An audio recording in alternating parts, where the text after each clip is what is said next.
ازيكم يا حبايبي؟ عاملين ايه؟ معاكم قناة ستار داست روتن ارابيك. قبل ما ابدا القراءة احب اشكر كل متابعين القناة، كل الداعمين للقناة بالمشاهدات، باللايكات، بالتعليقات الجميلة، بالدعوات الحلوة. ربنا يسعدكم يا حبايب قلبي، يحقق لكم كل اللي بتتمنوه. قراءة النهاردة هتكون نظرة الشخص ده ليك ايه، شايفك ازاي بكل شفافية ومصداقية، لان السؤال ده بيجيلي كتير حتى في القراءات الخاصة بيطلبوا مني السؤال ده بالذات. هل هو شايفنا بأي طريقة؟ شايفنا ازاي؟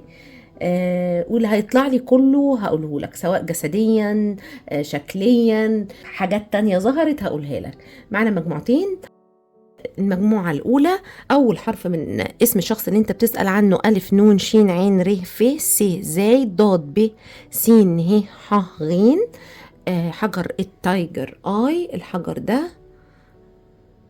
أو ظهر الكوتشينة دي للي بيحب يختار بظهر الكوتشينة. الشخص ده صعب تمسكه ولا ايه؟ المجموعة التانية، حجر الأماتيست، الحجر ده، ظهر الكوتشينة دي للي بيحب يختار بظهر الكوتشينة. أول حرف من اسم الشخص اللي انت بتسأل عنه: ميم، خ، صاد، جيم، ي، ظ، قاف، ت، د، كاف، ط، لام، واو. اتبعوا الحدث في الاختيار يا حبايب قلبي. هنبدأ مع أصحاب المجموعة الأولى اللي اختاروا حجر التايجر آي. الحروف هسيبها لكم في صندوق الوصف. القراءة طاقة مفتوحة من أي وقت أنت تسمع فيه الفيديو للجنسين. متشكرة لكم جدا يا حبايبي على دعم الفيديو باللايك. متشكرة لحبايبي المشتركين، متشكرة لحبايبي المنتسبين، متشكرة لأي حد بيدعم القناة بالطريقة اللي تناسبه، بلايك، بكومنت، بشير، باشتراك. ممتنة لكم جدا.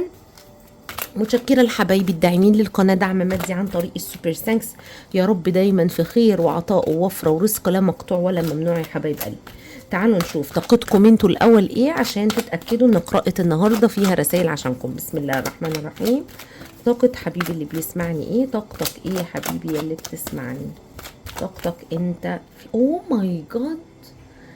انتوا شفتوا، لو انتوا واخدين بالكم وانا بعمل شافلينج للكروت من البداية، انا الكارت ده طلع لي تو اوف كابس، ودخلته وقلت لا انا لسه ما سألتش، وطلع لي تاني. انت في علاقة توأم روح تقريبا، او انت الشخص اللي انت داخل تسأل عنه. يعني انا سامعة الاغنية انا وحبيبي روحين في سكيبة، عارفينها بتاعت ايمان البحر درويش. يتعلموا منا الحبيبة، يعني ده انت قصة حب فظيعة، ده انتوا كأنكم توأم ملتصق. انت بتحب الشخص ده جدا. في حاجة تانية انا شايفاها هنا، شايفة ان انت بقيت تعتمد غذاء صحي، بتاكل اكل صحي. ولو انت ما بتعملش كده، لا ممكن مطالب منك الفترة دي تخلي بالك من جسمك. ايه اللي بتدخله على اكلك، تعمل ديتوكس يمكن كمان جايز. وبالذات بالذات بالذات لو بتسمعني سيدات، عارفين الكابج اللي لونه بيربل، اللي هو الكرومب اللي لونه موف، ده مهم جدا جدا للسيدات، بيمنع حاجات وحشة كتير. والقرنبيط، القرنبيط الاخضر اللي هو البروكلي، والابيض. انا معرفش، بصوا صدقوني اللي بيجيلكوا ده بيجيلكوا رسائل روحانية. فالحاجات دي مهمة ليكم، خاصة السيدات، كلوها واعملوا ديتوكس لجسمكم. انت بتحب الشخص ده جدا جدا جدا جدا. ده انت بقول لك اسمعوا الاغنية دي: انا وحبيبي روحين في سكيبة، يتعلموا منا الحبيبة. يا رب يسعد قلبكم يا رب. بسم الله الرحمن الرحيم. طاقتك ايه يا حبيبي يلي بتسمعني؟ الطاقة النسائية، سواء انت بتسمعني رجل او امرأة، ما فيهاش توازن. يعني لو انت رجل ربما الطاقة النسائية عندك اللي غالبة، ولو انت سيدة ربما الطاقة الذكورية عندك اللي غالبة. فمطالب منكم ان انتوا توازنوا امركم في القصة دي، وتوازنوا طاقة الانوثة بالذات. يعني كأن انا شايفة امرأة هي اللي متحملة الدور الذكوري، هي اللي شايلة البيت على دماغها، هي اللي مسؤولة، هي اللي لو في مشكلة يلجأوا لها هي وتحلها. يعني كأنك انتي القائد. بسم الله الرحمن الرحيم. طاقة حبيبي اللي بيسمعني ايه؟ طاقة حبيبي اللي بيسمعني ايه؟ لا لا، اكيد اكيد السيدات اللي بتسمعني عندها طاقة ذكورية عالية، يا اما الرجل لازم يظبط الطاقة الذكورية اللي عنده. بسم الله الرحمن الرحيم. انت حد شغوف جدا، حد اي حاجة بتمسكها بتتحول لسحر، عارفين اللي يمسك التراب يتحول ذهب. بافكارك انت فيك طاقة ابداع كبيرة جدا، فيك طاقة نارية بتحركك. لا ما تقوليش انت منفصل عن حبيبك اللي انت وهو رايحين في سكيبه ده، اوعى تكون منفصل عنه. انا شايفه فيه خذلان، في وجع.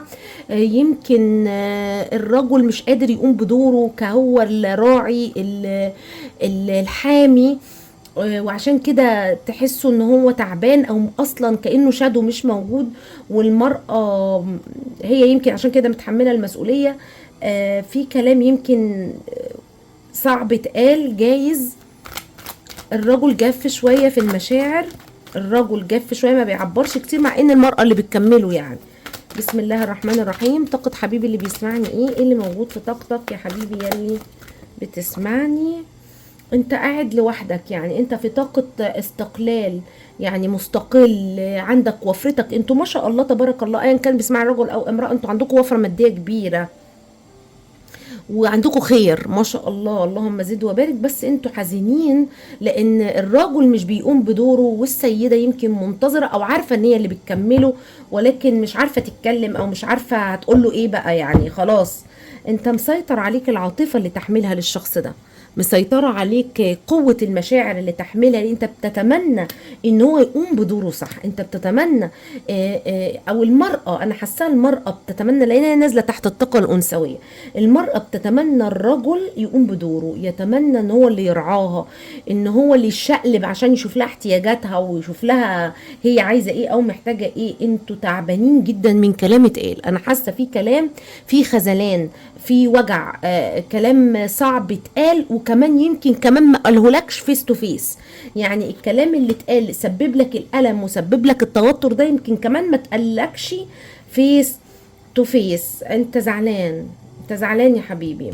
خلي بالكم ارجوكم من طاقة الزعل دي. طاقة الزعل دي بالذات، الخذلان، الوجع، القلق، الرغبة في الحديث وانت كاتم نفسك، طاقة الغضب، طاقة ان انت متحمل اعباء، بتفكر كتير لغاية ما دماغك بقت دوامة. ارجوكم ارجوكم ارجوكم، صحتكم النفسية اهم شيء، صحتكم النفسية اهم شيء. بدل جالي هنا ان انت تعمل ديتوكس لجسمك، يعني احذر احذر. طاقة الزعل دي طاقة سمية، تسم. مش بيقول لك مثلا ده قال لي كلام سم بدني، والله ان فعلا اثر الكلام زي مفعوله، زي الكلام الوحش مفعوله زي السم.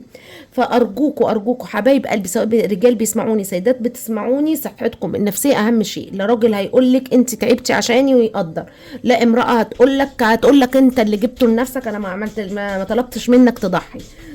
الاولاد بيبقوا هم لو انت وقعت مش هتعرف تاخد بالك من ولادك. لو عييت العيله وعيله العيله يجوا يطلوا عليك مره، وكل واحد هينشغل في حياته.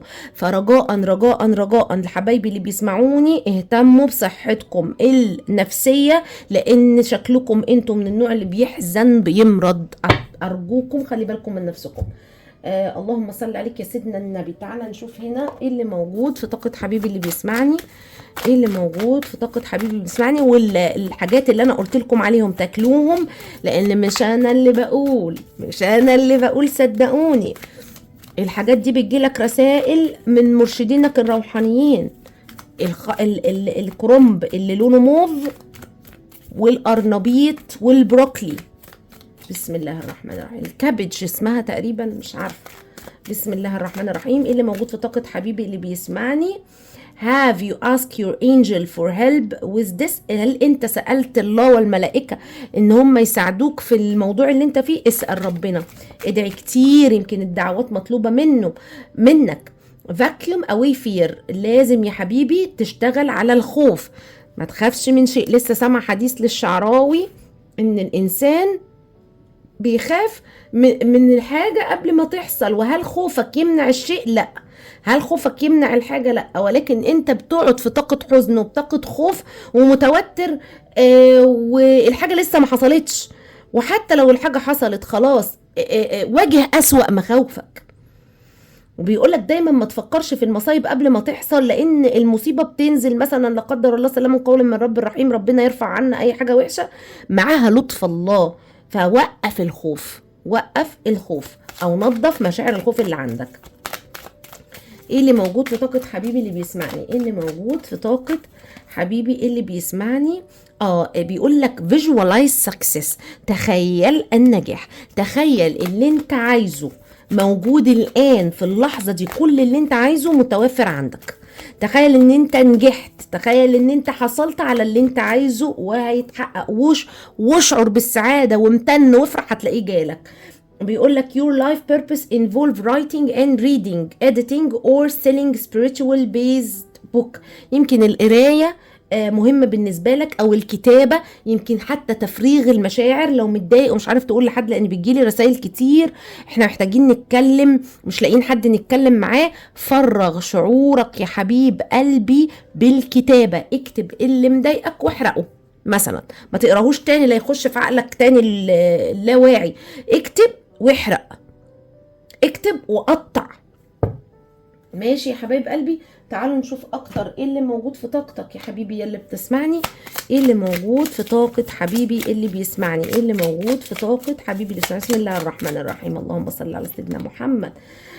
اوت ديتنج ثينكينج، انت بتفكر بطريقة يمكن قديمة شوية، بطريقه فيها محدوديه، بتراجع الاحداث اوفر ان اوفر اجين، وتسم بدنك تاني بالكلام اللي قاله لك، وتفضل تتذكر وما تعرفش تنام وتصحى كده من كتر ما انت بتفكر في الكلام، تقوم من النوم مفزوع. لا يا حبيبي، وقف الكلام ده. لا اله الا الله. جات لي رساله ونسيت اقولها، اللهم صل على سيدنا النبي. جات لي رساله ونسيتها، لا اله الا الله، اللهم صل عليك يا سيدنا النبي، يا رب افتكرها. بسم الله الرحمن الرحيم. ايه اللي موجود في طاقتك يا حبيبي يلي بتسمعني؟ stability, security, performance, growth, flexibility. بص يا حبيبي، خليك stable، امن نفسك، امن نفسك، امن مادياتك، اشتغل على ثباتك المادي، وخليك فليكسبل، يعني زي الشجره كده، او اما مثلا حبه رياح قويه تقوم مايله كده على جنب، خليك ما تقفش كده هتحجر تقوم ايه الدنيا جاي دايسه عليك، لا. فاهميني يا حبايب قلبي؟ ايه اللي موجود في طاقه حبيبي اللي بيسمعني؟ اللهم صل على سيدنا النبي. ايه اللي موجود في طاقه حبيبي اللي بيسمعني؟ انت هتعلو، انت هتعلو روحانيا، انت هتعلو روحانيا يا حبيبي. ايه اللي موجود في طاقه حبيبي اللي بيسمعني؟ ايه اللي موجود؟ وجايلك مرحله جديده اصلا، والمرحله الجديده اللي جايلك دي على فكره يعني هنا بيبشرك ان في اصلا وحده مع الشخص اللي انت، لو انت حزين او زعلان منه، انت هتتحد مع الشخص ده. ايه اللي موجود في طاقه الشخص اللي انت بتسال عنه؟ اللهم صل على سيدنا محمد. ending ونيو، برينجينج نيو بيجيننج، نهايه هتحصل يا حبيب قلبي، او النهايه اللي حصلت هنا ليها بدايه جديده. البدايه الجديده دي فيها نماء، فيها تطور، فيها تغيير، فيها تحرر، فيها اختلاف. خلينا ناخد من هنا ايه اللي موجود في طاقه حبيبي اللي بيسمعني. ايه اللي موجود في طاقه حبيبي اللي بيسمعني؟ ايه اللي موجود في طاقه حبيبي اللي بيسمعني؟ فورتشن، انت جالك ثروه ماديه، ويمكن كأنها تغيير، يعني انت ما كنتش عامل حسابها مثلا. ايه اللي موجود في طاقة حبيبي اللي بيسمعني؟ اكسايتمنت، الحماسة هتخش في قلبك تاني، الفرحة هتخش في قلبك تاني، انت تبقى متحمس ان انت تعمل شيء هيرجع لك تاني، الانتويشن حدثك شغال. ايه اللي موجود في طاقة حبيبي اللي بيسمعني؟ ايه اللي موجود في طاقة حبيبي اللي بيسمعني؟ ديسكفري، انت هتكتشف اشياء جديدة يا حبيبي، يمكن تكتشف مين اللي تلاعب بيك، يمكن في تلاعب هنا حصل، تكتشف مين اللي كان متلاعب بيك. خلينا ناخد ايه الطاقة اللي انت محتاجها عشان تطلع من القلق، من التوتر، من الطاقة اللي انت فيها دي. اللهم صل على سيدنا محمد. ايه الطاقة اللي حبيبي اللي بيسمعني محتاجها عشان يطلع من القلق، من الغضب، من التوتر، يطلع من الطاقة السلبية اللي هو فيها؟ ايه الطاقة اللي حبيبي اللي بيسمعني محتاجها؟ انت حاسس ان انت في سجن، تحرر، افتح القفص لنفسك، دي كلها قيود عقلية، حاسس ان انت حبيس. ايه الطاقه اللي انت محتاجها يا حبيبي اللي بتسمعني عشان تطلع من القلق؟ انت حبيس افكارك يقولوا عليها الجسد الفكري، جسدك الفكري متضخم، افكارك مش سايباك في حالك. فورتشن، انت جالك ثروه باذن الله، باذن الله مادتك هتتحسن باذن الله، من احسن لاحسن كمان. ايه الطاقه اللي انت محتاجها يا حبيبي اللي بتسمعني؟ وانا شايفه النجمه، ففي تشافي، في تحول، ترانسفورميشن. يمكن انت محتاج تجيب احجار كريمه، خاصه حجر الكريستال ربما يفيدك ترانسفورم. فجايه لك تحولات وتغيرات انترنال. اشتغل من الداخل، اشتغل من الداخل يا حبيبي يا اللي بتسمعني، وخلي عندك الشجاعه ان انت تواجه الامور اللي انت خايف منها. خليني اقول لك ايه الارقام: رقم 5، رقم 3، رقم 4، رقم 9، رقم 8. ربما سنك او سن تاريخ ميلادك تاريخ ميلاد يوم مميز في العلاقه. خليني اقول لك الابراج: برج السرطان، برج الجدي، برج الحمل، برج الثور، برج الاسد، برج الثور تاني، برج الدلو، برج الاسد تاني، برج الدلو تاني، برج الجوزاء، برج العذراء، برج الجوزاء تاني، برج الجدي. كل الطاقات الهوائيه موجوده. وبرج القوس انت او الشخص اللي انت بتسال عنه. تعال نشوف طاقته هو عامله ازاي. تعال نشوف ايه اللي موجود في طاقه الشخص اللي انت بتسال عنه. طاقته هو عامله ازاي؟ اللهم صل على سيدنا محمد. طاقه الشخص اللي انت بتسال عنه، طاقة الشخص اللي انت بتسأل عنه. هو كمان قلقان، هو كمان متوتر، هو كمان ما بيعرفش ينام، عنده قلق. ربما اتحسدتوا انتوا الاتنين، لان انا شايفة عيون كتيرة قوي. بسم الله الرحمن الرحيم. ايه اللي موجود في طاقة الشخص اللي انت بتسأل عنه؟ ايه اللي موجود في طاقة الشخص اللي انت بتسأل عنه؟ ايه ده؟ انتوا في حب على فكرة. التنوا في كبس بعضكم اصلا. دخلت تسأل عن زوج او زوجة، او بيتخيل السعادة، او عايز مستقبل للعلاقة، او قلقان على مستقبل العلاقة لانه عايز العلاقة دي تكمل. بسم الله ما شاء الله تبارك الله. في سيدات شعرهم طويل وكيرلي كده وجميل زي شعر هنا الزاهد كده. بسم الله ما شاء الله تبارك الله. مش عارفة ليه جات لي القصة دي. بسم الله الرحمن الرحيم. طاقة الشخص اللي انت بتسأل عنه في قلبه حب. الشخص ده بيحبك على فكرة. طاقة الشخص اللي انت بتسأل عنه، طاقته هو عاملة ازاي؟ ايه اللي موجود في طاقته؟ ايه اللي موجود في طاقة الشخص اللي انت بتسأل عنده؟ عنده رغبة انه يجي، عنده رغبة انه يتقدم ليك، عنده رغبة انه يدخل في المخاطر علشانك على فكرة. ايه اللي موجود في طاقة الشخص اللي انت بتسأل عنه؟ الشخص ده عنده هدف عايز يوصل له. الهدف اللي عايز يوصله انه يعمل سلام، انه يتجاوز الماضي. بسم الله الرحمن الرحيم. الشخص ده متمسك بيك على فكرة. ايه اللي موجود في طاقة الشخص اللي انت بتسأل عنه؟ سامع حد بيقول هو اللي مزعلني، بس متمسك بيك في حقائق ما عرفها، في وضوح ما حصل له. بص يا حبيبي ده بيحبك اهو. طاقتك جت تاني. التوقف كبسة على فكرة. انت وهو لم تتنازلوا عن العلاقة دي. انت وهو متمسكين ببعض. مش انا قلت لك انا وحبيبي روحين في سكيبه؟ انتوا مهما عملتوا، انتوا ممكن تبقوا في شد وجذب مع بعض، ولكن الشخص ده فيه حب طبعا ومتعلق بيك جدا. طبعا في انفصال حصل، هو عايز سلام في العلاقه دي، هو عايز سلام، في انفصال حاصل يعني من طاقتك ومن طاقته نازل له التور. ويمكن انت اصلا ما كنتش متوقع المشكله اللي حصلت ما بينك وما بينه، ما كنتش متوقع الخناقه اللي حصلت، كأن حاجه حصلت بطريقه مفاجاه. وفي الانفصال ده الشخص ده انعزل، الشخص ده قعد مع نفسه، الشخص ده بعد عن العالم، الشخص ده خد وقت يستكشف فيه الحقائق وعرف قيمتك في هذا الوقت. عرف انه كمان يمكن يكون اقل منك قدر. يعني الشخص ده ممكن يكون شايف نفسه اصغر منك، وانه عشان يوصل لك لازم يعدي بمراحل كتير من العلم والمعرفة. هو عنده رغبة يخوض. يمكن في فرق في السن كبير على فكرة، في فرق في الشخص ده روحانيا حاسس بكل اللي انت بتعدي بيه. الشخص ده روحانيا حاسس بيك. الشخص ده حاسس بيك. ايه اقوى طاقة مسيطرة على الشخص اللي انت بتسأل عنه؟ العند وعنين. ايه اقوى طاقة؟ هو عايز يوصل لمستواك على فكرة، يوصل لمستواك العلمي المعرفي الروحاني المادي، يعني كأنه عايز يوصل يبقى قدك. ايه الطاقة المسيطرة على الشخص ده؟ ايه الطاقة المسيطرة على الشخص ده؟ القلق، التعب. لا اله الا الله. انا سمعت اغنية غريبة. الشخص ده بيحاول يلاقي توازن. اسمها اغنية لشادية قديمة قوي، اسمها والله يا زمن لا بايدينا زرعنا الشوك. مش فاكرة بقيتها بقى. وكأن اللي حصل في العلاقة دي مش بأمر الشخص ده، مش بإيده، مش بإيد الشخص ده. اسمعوا الأغنية دي هتقول لكم قد إيه الشخص ده يمكن حاسس بالعجز وعايز يصلح. هو عايز يصلح وعايز إصلاح وعايز يوصل للتشافي في العلاقة دي. أهو بص بقول لك التشافي كارت النجمة. الشخص ده عايز إصلاح في العلاقة دي على فكرة. تعال نشوف ايه اللي موجود في طاقة الشخص ده، ايه اللي موجود في طاقته هو، ايه اللي موجود في طاقة الشخص اللي انت بتسأل عنه. لو بيعمل ما بينك وما بينه اسوار في الطاقة الحالية، برضو كأنه بيقول لك غصب عني. You are powerful clear voice. الشخص ده مستبصر. Trust what you see in your mind eyes as well as with your physical sight. الشخص ده مطالب منه يصدق باللي بيشوفه. الشخص ده بيشوف visions، بيشوف رؤى، فهنا بيقول له صدق، هو مستبصر بيشوف. انا قلت لك اصلا بروحانياته عارفك. انا سامعه اغنيه شايفك وحاسس بيك بتاعت تامر حسني. انا معلش هي الرسائل بتجيلي بقى كده كميه اغاني كتيره، بس هي بتعبر عن الحاله اللي عايزه تقول لي هنا. لا الشخص ده حاسس بيك جدا. ايه اللي موجود في طاقة الشخص اللي انت بتسأل عنه؟ ايه اللي موجود في طاقة الشخص برضو زيه زيك؟ لا اله الا الله.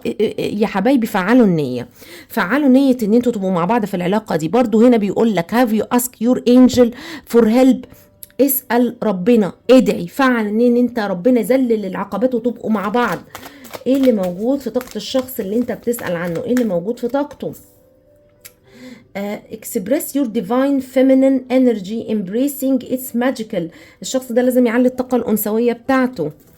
يعني محتاج، لو هي أنثى محتاجة تحس بنفسها أكتر، تفعل طاقة الخلق. الطاقة الأنثوية النساء هي اللي ربنا عمل فيها الرحم، خلى فيها الرحم، لأن هو اللي مديها القدرة على الخلق. إير شاكرا. الشخص ده كمان بيشوف وبيسمع، وبيشوف وبيسمع، ومطالب منه ان هو يخلي او ماي جاد. انت تعرف مين ارث انجل؟ الشخص ده ملاك ارضي، ده من عمال النور. او ماي جاد الشخص ده من عمال النور، ده اسندد ماستر. او ماي جاد ايه ده؟ من هذا الشخص اللي انت بتعرفه؟ الشخص ده روحاني جدا، ده جاي الارض اصلا في مهمة انه يرفع الوعي بتاع الارض ويساعد الارواح. لو حسيت القراءة عكسية وانت اللي مستبصر وانت اللي بتشوف وبتسمع وانت اللي العين التالتة متفعلة عندك وانت اللي روحاني، اعكس القراءة واسمعها للآخر واسمع المجموعة التانية. لا الشخص ده رهيب. او ماي جاد. ولو انتوا الطاقة دي بتاعتكم انتوا فانتوا او ماي جاد برضو. ايه اللي موجود في طاقة الشخص اللي انت بتسأل عنه؟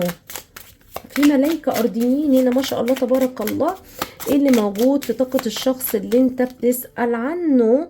relationship evolving. هو عايز العلاقة دي توصل لمرحلة أحسن، توصل لمرحلة أكبر. ايه اللي موجود في طاقة الشخص ده؟ عايز تغيرات، عايز العلاقة تتطور. صدقني قلبكم على قلب بعض، انتوا الاتنين عايزين العلاقة دي، انتوا الاتنين بتحبوا بعض جدا. الشخص ده بيتأمل صورك، بيبص عليك. ايه اللي موجود في طاقة الشخص اللي انت بتسأل عنه؟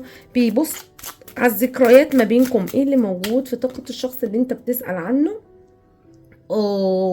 في سيدكشن ما بينكم، في اغراء. المرأة بتحرك الرجل جدا، ايا كان انت بتسمعيني المرأة او بيسمعني الرجل. اتراكشن، فليرتيشن، في تمتيشن، في اغراء، وربما تكون علاقة ثلاثية لبعضكم. ايه اللي موجود في طاقة الشخص اللي انت بتسأل عنه؟ ايه اللي موجود في طاقة الشخص اللي انت بتسأل عنه؟ طيب ربما الشخص ده حاسس ان مفيش فرصة تانية للعلاقة، مع انه عايز العلاقة تتطور. يمكن انت او الظروف اللي متاحة، لان انا بقولك هو ممكن يعني شوية يأسان، والله يا زمن لا بايدينا زرعنا الشوك ومتألم. فالشخص ده ممكن يكون حاسس ان كده العلاقة اتقفلت، ان كده العلاقة مفيش فيها امل. خلينا نشوف اكتر ايه اللي موجود في طاقة الشخص ده، وكأنه بيكلم نفسه بيقول له اكبر خلاص ما تعيش الوهم كده. ايه اللي موجود في طاقة الشخص اللي انت ايه ده؟ انا مسكت الكروت دي ليه؟ طب بصوا بدل انا مسكتها يبقى عايزة تقول حاجة. ايه اللي موجود في طاقة الشخص اللي انت بتسأل عنه؟ سيف، حرامي. ايه اللي موجود في طاقة الشخص اللي انت بتسأل عنه؟ يمكن حصل تدخل من حد، تشايلد، ربما في اطفال في القصة. ايه اللي موجود في طاقة الشخص اللي انت بتسأل عنه؟ ايه اللي موجود في طاقة الشخص اللي انت بتسأل عنه؟ انا قلت لكم في ثيرد بارتي، ربما من طرف الرجل، علاقة ثلاثية. ايه اللي موجود في طاقة الشخص اللي انت بتسأل عنه؟ اللتر، الشخص ده عايز يتواصل معاك. ايه اللي موجود في طاقة الشخص اللي انت بتسأل عنه؟ الشخص ده في الخدمة بيأدي دور روحاني، عايز يعمل سبيس، وانت كأنك سرقت قلبه، يعني كأنك دخلت لأعمق حتة في قلبه. الشخص ده بيحاول يتجاوز، بس متأمل في العلاقة دي، متأمل فيها. ايه اللي موجود في طاقة الشخص اللي انت بتسأل عنه؟ يعني هو بص، هو عنده دواليتي، يعني شوية ييأس ويقول اكبر العلاقة دي انتهت، وشوية يقول انا اخرج، انا انبسط، انا احاول يعني اتناسى، وشوية يقول انا اخدم، اعمل دور الروحاني اللي انا نازل اعمله هنا، وشوية يتأمل في العلاقة كده. الشخص ده all over the place. ايه اللي موجود في طاقة الشخص اللي انت بتسأل عنه؟ ايه اللي موجود في طاقة الشخص اللي انت بتسأل عنه؟ مش بقولك all over the place، الشخص ده مش عارف يقرر. ايه اللي موجود في طاقة الشخص اللي انت بتسأل عنه؟ برضو عنده مازال الحماس، مازال بتحركه، مازال في حماس من ناحيتك في العلاقة، بس في مقاومة في العلاقة دي. ايه اللي موجود في طاقة الشخص اللي انت بتسأل عنه؟ الشخص ده في حد بيعنفه، في عنف، في مقاومة وفي عنف، يمكن من طرف عنده، او يمكن كانت العلاقة ما بينكم فيها شد وجذب جامد. الرسالة اللي جات لكم ازاي تشعروا بالامان وانت مش معاك حد، يعني مش لازم يبقى في حد موجود عشان الحد ده يديك الامان، او الحد ده يطمن قلبك. دايما استشعر بوجود الله معاك، انت اصلا جواك روح الله، انت اصلا نفخة من روح الله. غمض عينك، استشعر، امسك ايدك، استشعر ان ربنا معاك. انا في سلام تام، انا في امان تام. قول كده، قول التوكيدات دي ان ربنا معاك، فالله خير حافظنا وارحم الراحمين. تفضل تدعي، تذكر، تستشعر بوجود ربنا معاك. ده هينقلك نقلة تانية، يحسسك بالامان، هيحسسك ان سندك هو الله. يمكن بعضكم حاسس انه السند راح منه، لو السند انت كان بالنسبة لك البني ادم ده وانتوا في انفصال دلوقتي، لانه العلاقة انفصلت مرة واحدة. لا، السند هو الله، والله معك اينما كنت. ده جات لي وهو معكم اينما كنتم. فاستشعر بالامان ان ربنا يا حبيب قلبي موجود معاك.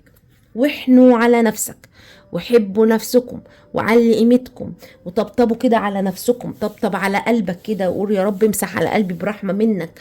احضن نفسك، ضم.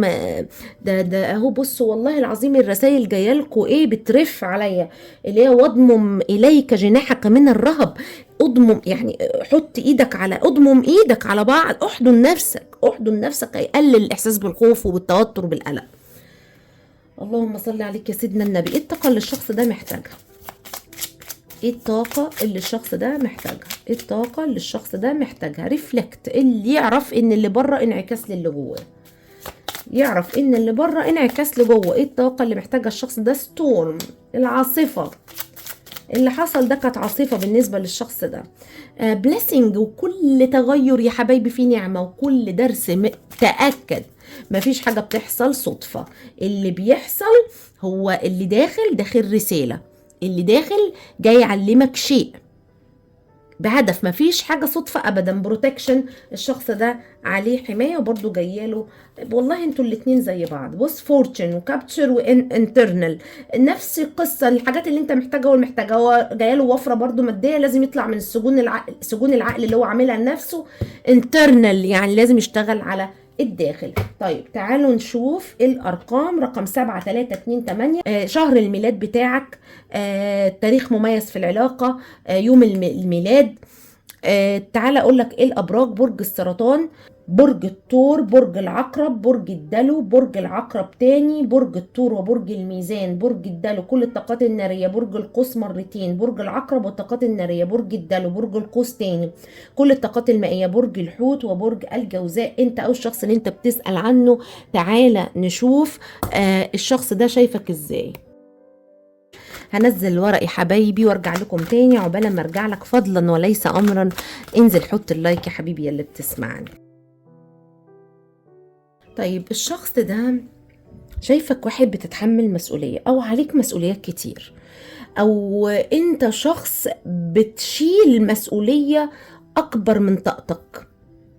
هو شايفك كده وما بتتكلمش، بتشيل مسؤوليات اكتر من طاقتك، وانت ربما تكون عندك محدودية. ما هو مفيش انسان في المطلق قادر يشيل كل الاحمال والاعباء. هو كأن انت شايل على ظهرك احمال وعبء كبير جدا جدا جدا، وما بتتكلمش وما بتطلبش مساعدة، والحمل ده قاطم ظهرك، لان انت قدرتك. يعني بصوا، انا جايالي الاطفال اللي بيشتغلوا وهم صغيرين، عمالة الأطفال، يعني اربطوا الحاجات اللي بتيجي بوضعكم، يعني شوفوا فعلا ده صح ولا غلط. مش شرط عمالة الأطفال إن أنت كنت صغير بتشتغل، لأ، مش دي النقطة. زي ما الطفل الصغير بيحملوه فوق طاقته وينزل يشتغل عشان تساعد الأسرة، وينزل يشتغل عشان تدفع كذا، وانزل اعمل كذا، وانزل اعمل كذا، ده موجود في بعض البلاد مش هننكر. فهي هنا كأن أنت كده، كأن يا حبيبي حملت الهم وحملت مسؤولية كبيرة جدا، وانت واخد المسؤولية دي وشايلها، ولكن ظهرك انحنى منها، تعبت. الشخص ده شايفك روحك محتاجة إلى التوازن، شايفك روحك محتاجة إلى الشفاء. انت عندك طاقات شفائية مهدرة، كأن بتهدر وبتعطي كتير لمثلا مش ناس ما بتستحقش فوق مقدرتك. فاللي بيدي من مكان تعب مهدر، طاقة مهدرة. الشخص ده شايفك ناجح، وشايفك الحاجة اللي انت بتحطها في دماغك بتنجح فيها. تعال نشوف اكتر، شايفك ازاي الشخص ده.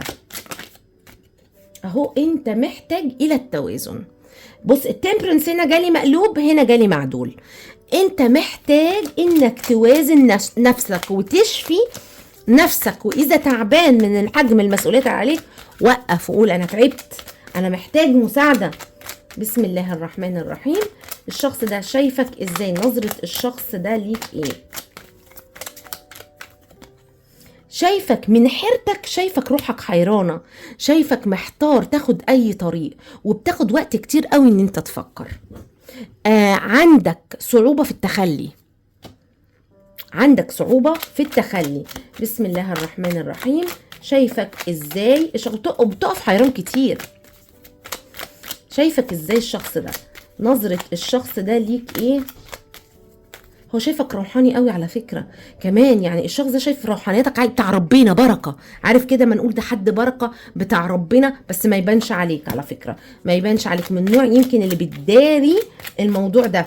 بسم الله الرحمن الرحيم. يعني روحانيتك بتداريها مش بتقولها للعلن. بسم الله الرحمن الرحيم. الشخص ده بيشوفك ازاي؟ ده بيشوفك هنا، ده بيشوفك سعادة. الشخص ده روحيا كده حاسس انه يعرفك من زمن، حاسس يعرفك من زمان. الشخص ده عايز يصالحك، عايز يديلك، عايز يغدق عليك، عايز، عارفين بقى اللي حد شيء كتير، وكأن الشخص ده عايز يدلعك، عايز يفرحك. بسم الله الرحمن الرحيم. نظرة الشخص ده ليك ايه؟ شايفك طفولي وفيك براءة الأطفال. بسم الله الرحمن الرحيم. نظرة الشخص ده ليك ايه؟ نظرة الشخص ده ليك ايه؟ شايفك متمسك قوي على الاشياء الماديه، على نجاحاتك الماديه، على الحاجات اللي انت حققتها.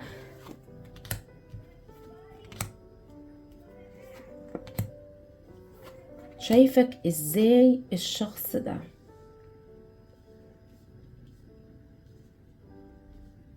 هو منجذب ليك جدا جسديا، يعني الشخص ده منجذب ليك جدا جسديا، خاصة النساء ما شاء الله جسمهم حلو جدا، ولو بتلبسي لبس مثلا كاشف شوية فهو بيبقى يعني وبيلبس ماسك ما بيوريش الكلام ده على فكرة. يعني ما بيوريش شغفه، ما بيوريش رغبته، كأنه من وراء قناع، مقنع الشخص ده.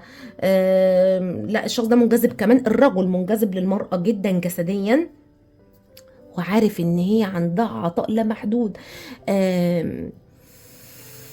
انا هنا عشان بس تبقوا فاهمين، انا هنا سائله شايفكم ازاي جسديا، جسديا وشكليا وكده. انا جايه لي طاقه يعني هقولها.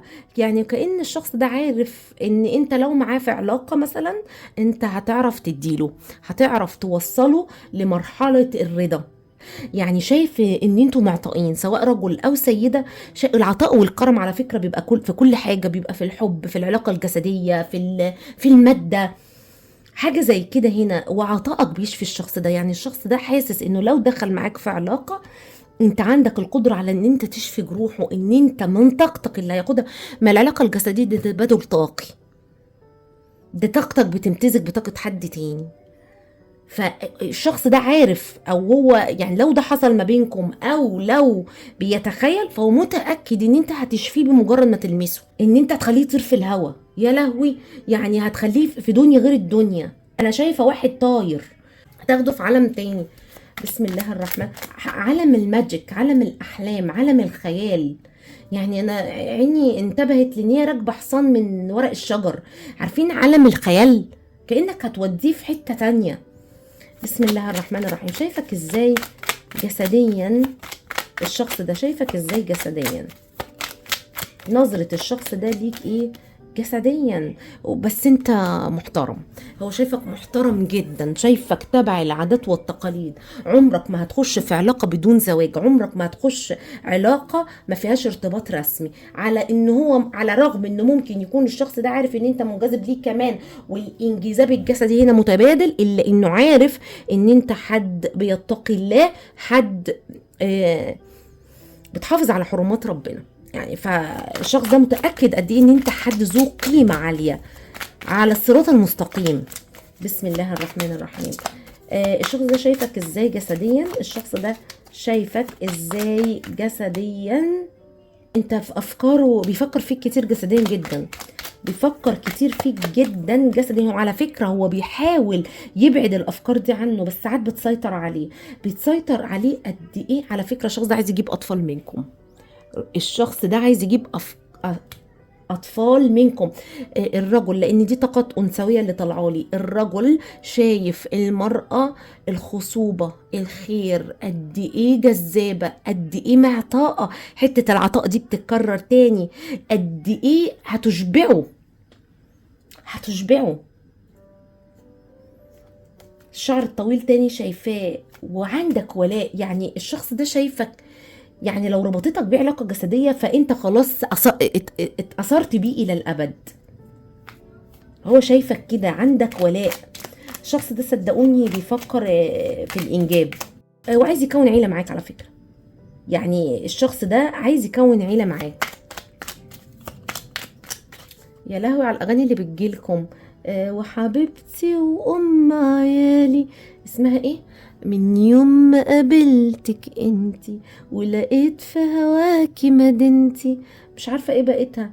ايوه امرتي امرتي وعارفه حاجه كده. انا هي المقطع اللي جاي لي يا حبيبتي وام عيالي. الشخص ده قلت لكم عايز ينجب منكم. بسم الله الرحمن الرحيم. شايفكم ازاي جسديا الشخص ده؟ يا لهوي، لا منجذب جدا. الديفل منجذب جدا بيكم جسديا، ولو حصلت علاقه ما بينكم هو اسير العلاقه دي، أسير العلاقة دي، وعنده رغبة وشهوة رهيبة تجاهك، وبيبعتها لك تقيا، بيبعتها لك تقيا. بسم الله الرحمن الرحيم. هو سمع الحديث اللي هو ما اجتمع رجل وامرأة إلا الشيطان ثالثهما. هو كده، هو عارف إنه لو ما يقدرش يجتمع بيك في مكان، يعني لو انتوا مش متجوزين أو العلاقة دي فيها صعوبات أو ده ما يقدرش يجتمع بيك في مكان. هو عارف إنه لو جه جنبك مش هيقدر يتحمل الطاقة دي. بسم الله الرحمن الرحيم. شايفك ازاي جسديا الشخص ده؟ شايفك ازاي جسديا؟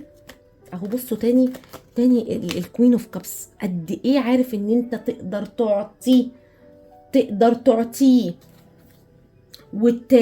وتحجم تهوره. طيب تعال نشوف. انا هنا سألت، هنا كان شايفك ازاي روحيا، هنا شايفك ازاي جسديا، هنا شايفك ازاي عقليا. يعني بيشوف عقلك ازاي، بيشوف تفكيرك ازاي الشخص ده. واو. الشخص ده متأكد ان انت متأكد من شعورك ناحيته. عارف ان انت معتبره توأم روحك. هو عارف على فكرة، ده متأكد من شعورك ناحيته. والشخص ده شايف ان انت بتهرب من حبه تقريبا. انت بتهرب من العاطفة اللي بتجمع ما بينك وما بينه، او انت مش عارف تفكر صح. يعني شايف ان انت بتضغط على نفسك بالتفكير. ازاي تعمل فرصة ما بينك وما بينه جايز، او بتفكر في امور مادية جايز. الشخص ده شايفك كافكار متحفظ، شخصية متحفظة، شخص متحفظ، وبتحاول تمسك نفسك وبتحاول تمسك مشاعرك. ما بتحبش التغيير، ما بتحبش تبقى على الارض شيكي، بتبقى خطواتك بحذر، بتبقى عايز تعرف الخطوة اللي انت رايحها فين، ما بتحبش تاخد ريسك. هو متأكد بالفكر ان انت فكريا انت مقتنع ان هو توأم روحك، ولكن انت بتهرب من العلاقة دي يمكن بسبب اشياء مادية. الشخص ده شايف تفكيرك ازاي، شايفك ازاي فكريا وعقليا، شايفك ازاي، شايفك ان انت يمكن ما بتحبش التغيير بسهولة، ولكن التغيير قائم مهما انت حاولت ان انت ما تغيرش.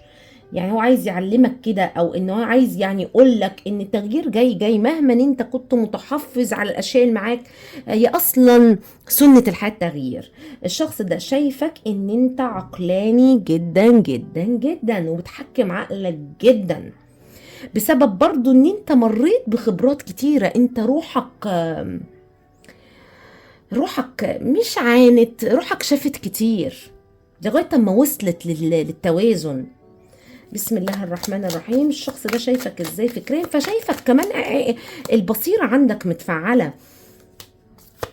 بسم الله الرحمن الرحيم. شايفك ازاي فكريا وعقليا. الشخص ده شايفك قد ايه ان انت جذاب، وقد ايه حاسس بقيمة نفسك. يعني انت شخص عارف قيمة نفسك ايه، وعارف ان انت في طاقة حماية، وعارف ان انت جذاب بدون ما تخلي اللي قدامك، او بدون ما تبذل مجهود، او بدون ما تحاول تقنع اللي قدامك ان انت عندك جاذبية. يعني انت تقيل، تقيل وراسي وعارف قيمة نفسك.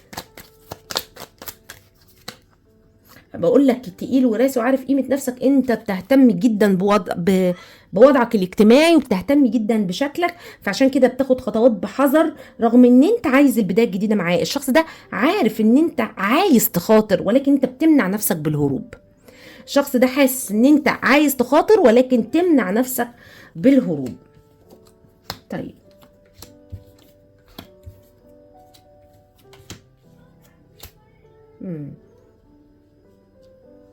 ربما الشخص ده شايف ان انت نهيت معاه العلاقة.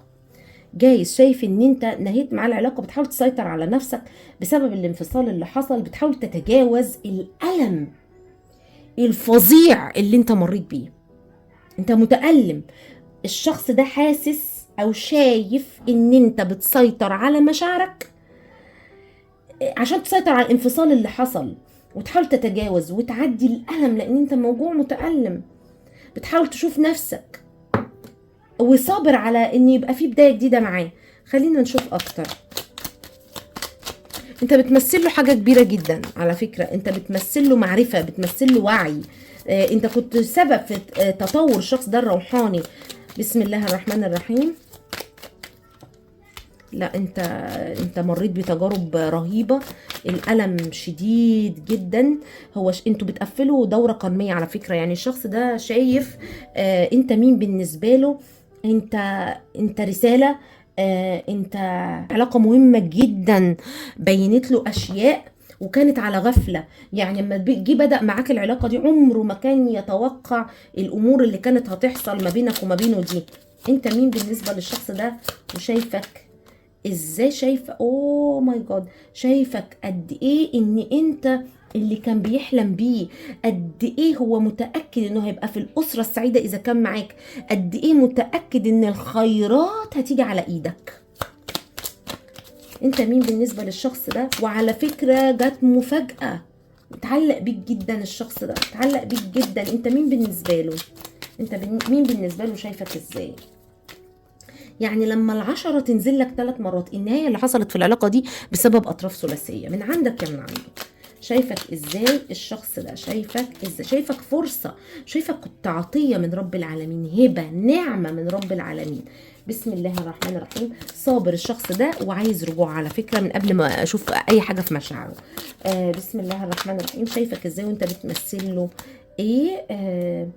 شايفك في حيرة من أمرك، بس أنت عايز تحقق العدالة. شايفك شخصية عدل وبتسعى دايما ورا العدالة. خلينا نشوف مشاعر الشخص ده ليك إيه. بسم الله الرحمن الرحيم. أنا هاخد مشاعره بالأوريكلز. مشاعر الشخص ده ليك ايه الحقيقية من جوه قلبه.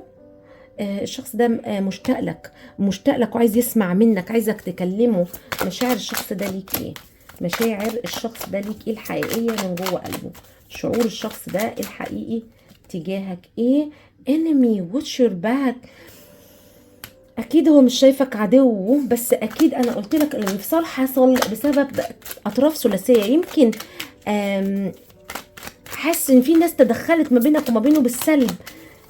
مشاعر الشخص ده ليك ايه؟ مشاعر الشخص ده ليك ايه الحقيقية من جوه قلبه؟ المادة اثرت في العلاقة دي. مشاعر الشخص ده ليك ايه الحقيقية من جوه قلبه؟ شعور الشخص ده الحقيقي تجاهك ايه؟ هو شايفك شخصية مستقلة جدا، شايفك شخصية مستقلة ماديا. انا قلت لكم بسم الله الرحمن الرحيم مشاعر الشخص يمكن خلاص شايفك ما عدتش محتاج له.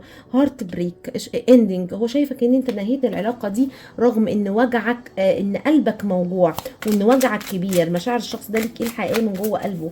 شعور الشخص ده ايه الحقيقي تجاهك؟ ميسنج يو، مفتقدك جدا، ومفتقد لو في علاقة جسدية كانت ما بينك وما بينه مفتقدها جدا، او مازال يرغب فيك جسديا حتى لو انتم منفصلين. مشاعر الشخص ده ليك ايه الحقيقي من جوه قلبه؟ شعور الشخص ده الحقيقي تجاهك شايفك استراتيجي جدا، شايفك شخصية قاطعة، شايفك حاد شوية، شايفك في حيرة، يمكن بيتخيلك كتير الشخص ده. مشاعر الشخص ده ليك ايه الحقيقة من جوه قلبه؟ يمكن شايف اوبشنز عندك كتير. مشاعر الشخص ده ليك ايه؟ بيكن ليك كل العاطفة وكل الحب. مشاعر الشخص ده ليك ايه الحقيقة من جوه قلبه؟ في رفض حصل في العلاقة دي، انت قلت للشخص ده ان انت مش عايزه، يا اما هو قالك. يعني في رفض حصل، يعني فعلا في كلام صعب يمكن اتقال وبتهور. مشاعر الشخص ده ليك ايه الحقيقية من جوه قلبه؟ شعور الشخص ده الحقيقي تجاهك في خذلان جامد جدا في العلاقة دي، في خذلان جامد جدا رغم الحب. انا قلت لك ربما في علاقة ثلاثية. مشاعر الشخص ده ليك ايه الحقيقية من جوه قلبه؟ الشخص ده شايفك مقيد في شيء. يمكن انت عندك طرف اخر، يمكن العلاقة الثلاثية من طرفك انت ومش عارف توازن ما بينه وما بين الطرف الاخر اللي معاك. في قلب موجوع. لا دي العلاقة دي ثلاثية او رباعية كمان، بس شايف ان لسه في فرصة للسعادة. هو مش عارف ازاي، بس اهو التن اوف كابس نزلت، او عارف ان انت فرصة مش هتتعوض. خلينا ناخد اوريكلز. ما القادم ما بينك وما بين الشخص ده؟ ما القادم ما بينك وما بين الشخص اللي انت بتسأل عنه؟ ايه القادم ما بينك وما بينه؟ او ماي جاد، الديفل take care of immediately to avoid temptation and حاسب لا يجيلك بطاقة الجسد اللي انا قلت لك عليها. بسم الله الرحمن الرحيم. ما القادم ما بينك وما بين الشخص اللي انت بتسأل عنه؟ اللي انتوا عايزينه هيتحقق، والتحديات اللي حصلت في العلاقة دي هتجيب لك بدايات جديدة في المستقبل. ايه القادم ما بينك وما بين الشخص اللي انت بتسأل عنه؟ ماونتن، في تحديات، انتوا مش عارفين الطريق للأسف. يعني زي ما تقول ايه، مفيش وضوح للرؤية. يمكن في طاقة سلبية هي اللي مشوشة على العلاقة الجميلة دي، لان فيها حب كبير، بس يمكن في طاقة سلبية بقى، مخاوف، قيود، عقبات واقفة ما بينك وما بينه، خوف من المجتمع، وات ايفر. انت هتبقى عارف ايه القيد اللي هنا مخلي الرؤية هنا ضبابية. في حد هيسافر. ايه اللي موجود؟ ما القادم ما بينك وما بين الشخص اللي انت بتسأل عنه؟ ما القادم ما بينك وما بين الشخص اللي انت بتسأل عنه؟ في الاخر احتفالات، في الاخر احتفالات. طيب طبعا الطاقة دي منفصلين. خلينا نشوف. احنا قلنا استنى اخد لك الاول سؤال. هل في رجوع؟ هل في رجوع هنا في الطاقة دي؟ هل في رجوع ما بين حبايبي اللي بيسمعوني، ما بين الشخص اللي بيسألوا عنه اللي ظهر لنا في الطاقة؟ هل في رجعة؟ هل في رجعة؟ نعم، في بداية جديدة. نعم. طيب امتى الرجعة دي؟ امتى الرجعة؟ وفوق كل ذي علم عليم، خدوا المواعيد بعدم تشبث يا حبايب قلبي. امتى هيحصل رجوع في العلاقة دي؟ امتى هيحصل رجعة؟ في سبتمبر، شهر 9. شهر 9 فات اوريدي، صح؟ سبتمبر شهر 9 3 ورقم 23. ممكن تأكيد على الميعاد.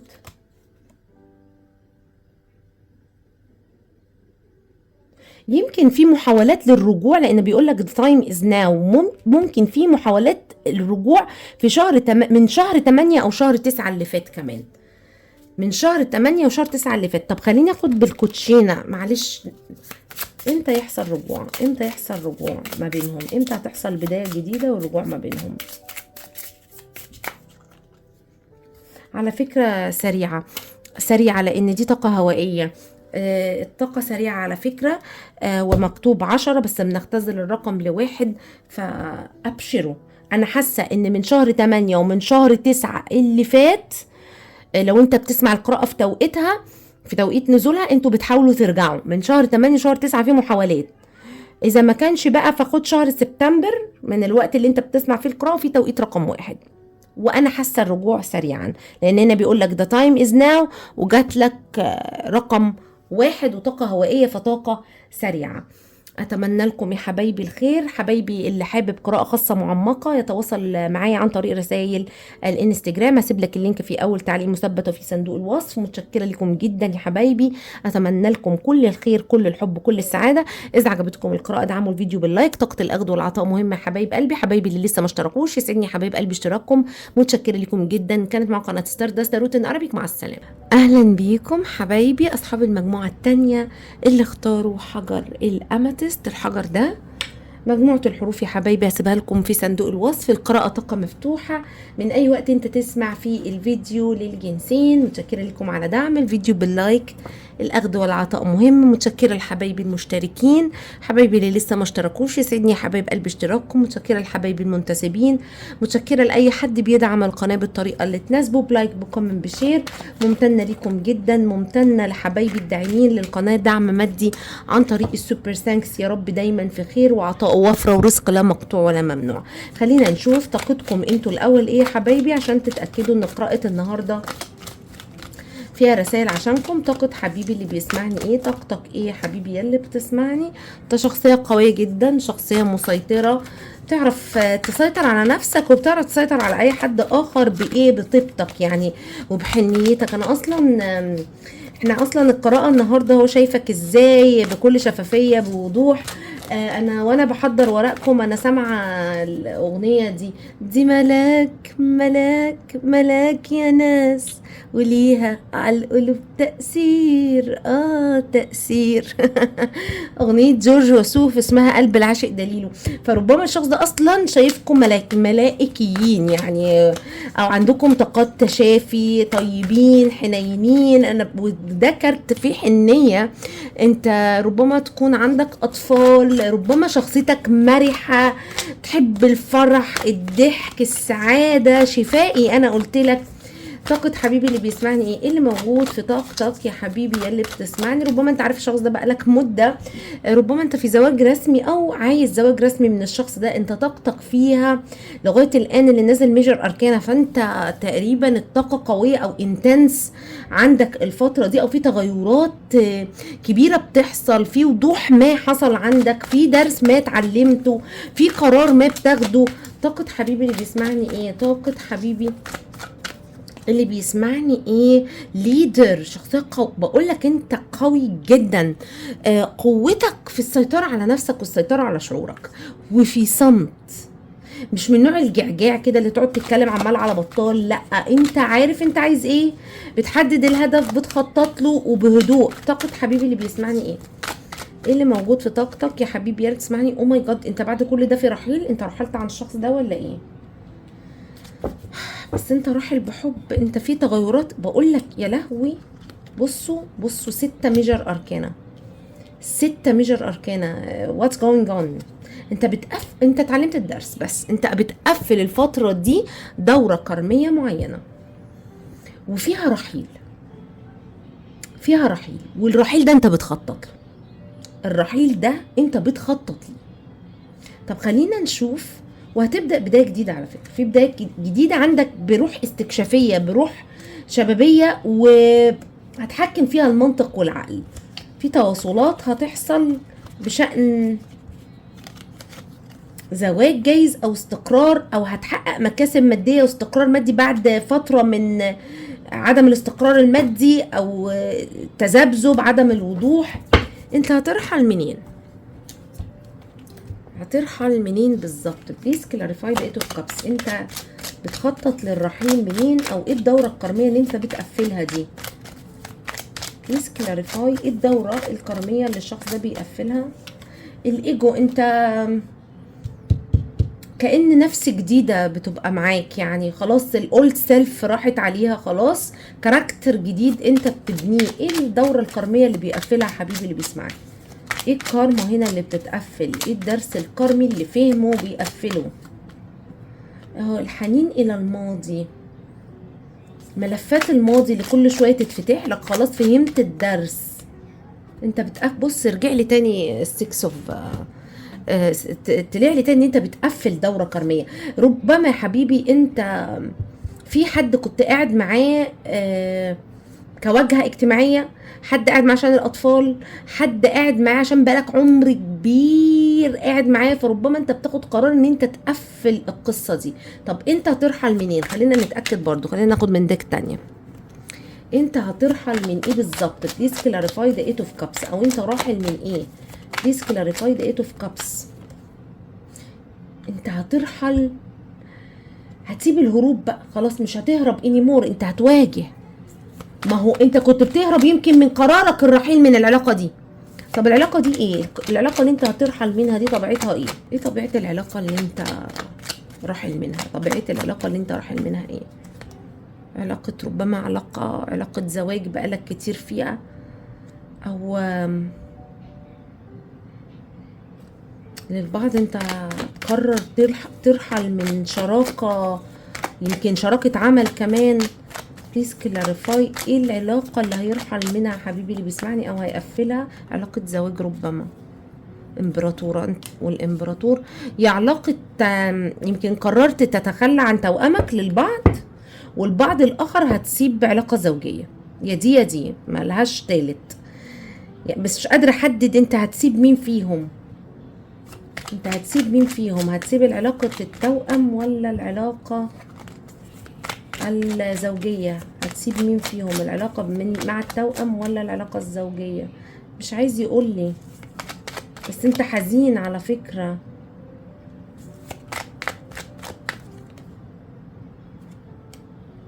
مش قادرة احدد بصراحة، هو هيسيب انهي علاقة؟ العلاقة الروحية ولا علاقة ارتباط رسمي؟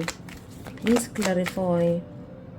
حاجة انت كنت صبرت عليها كتير، يعني هي الدلالة بتاعتها شيء صبرت عليه كتير واستثمرت فيه، يعني بذلت فيه مجهود وتم رفض فيه، او انت بتحس ان انت مرفوض في العلاقة.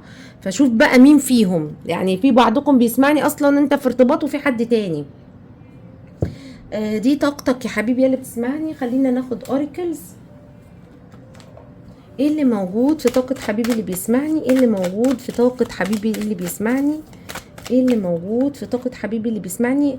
basic chakra. choose only positive thoughts to describe your home, your career, your finance. ما تتكلمش على اي حاجة تملكها، اي حاجة مادياتك ما تتكلمش عليها بطريقة مش حلوة. يعني دايما لسانك يقول الكلام الحلو. ليه؟ وتتكلم بطريقة ايجابية عن الحاجات اللي عندك. ليه؟ لان القدر موكل بالنطق، نقول الحاجة ممكن تتحقق. ماشي؟ الكلام ليه طاقة، هتجذب لنفسك الحاجات اللي انت هتقولها عليك. بسم الله الرحمن الرحيم. ايه اللي موجود في طاقة حبيبي اللي بيسمعني؟ ايه اللي موجود في طاقة حبيبي اللي بيسمعني؟ singing and dancing. افرح. express yourself and awaken your physic sense through the magical power of music and movement. تحركوا جسمكم، خاصة السيدات. الرجال اعمل رياضة، اسمع مزيكا، اتمشى، اعملوا حركة، اسمعوا اغاني، افرحوا. انا حاساها اكتر فرحة، واهم حاجة حركة الجسم يا حبايب قلبي. الشيطان يحب جسمك راكد على فكرة، لانه بيجري مننا مجرى الدم. فان انت تبقى، فعشان كده دايما هو يستدعي الانسان يبقى في خمول. هو يحب ان احنا نبقى في خمول، انما لا، الحركة بركة. اتحركوا، اعملوا رياضة، ارقصي، غني، افرحي. حتى لو في بيتك اقفلي اوضتك واقعدي غني وارقصي. be willing to forgive. انت محتاج تسامح، طاقة تسامح. الدرس اللي انت اتعلمته خلاص قررت الرحيل عنه، رحيل بسلام. بتقول كده يعني لو انت فعلا ناوي ترحل عن علاقة معينة، حدد العلاقة، لان انا مش عارفة ايه العلاقة اللي انت هترحل عنها، زواج ولا علاقة حب. قول يا رب نويت الانفصال عن الشخص اللي انت مثلا عايز تنفصل عنه بكل سهولة ويسر ولطف وافضل الاحتمالات. انوي النية، والنية ستفعل. basic life past life issue، ربما تربطك مع الشخص اللي انت تسأل عنه كارما من حياة سابقة.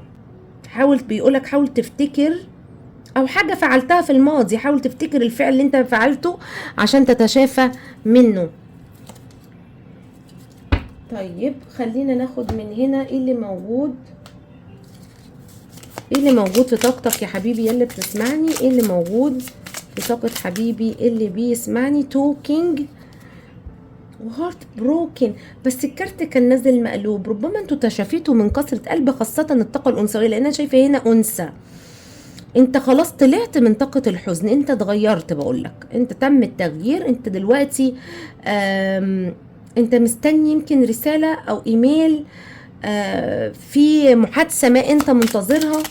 ايه اللي موجود في طاقة حبيبي اللي بيسمعني؟ الكارت الاولاني ده نزل لوحده، اعتقد انتوا كنتوا بتعانوا من جرح عميق في قلبك، ولكن انت تشافيت منه. بس مش عارفه بقى انت تشافيت 100% ولا لا، لان هنا منتظر رساله وبتبص على صور قديمه.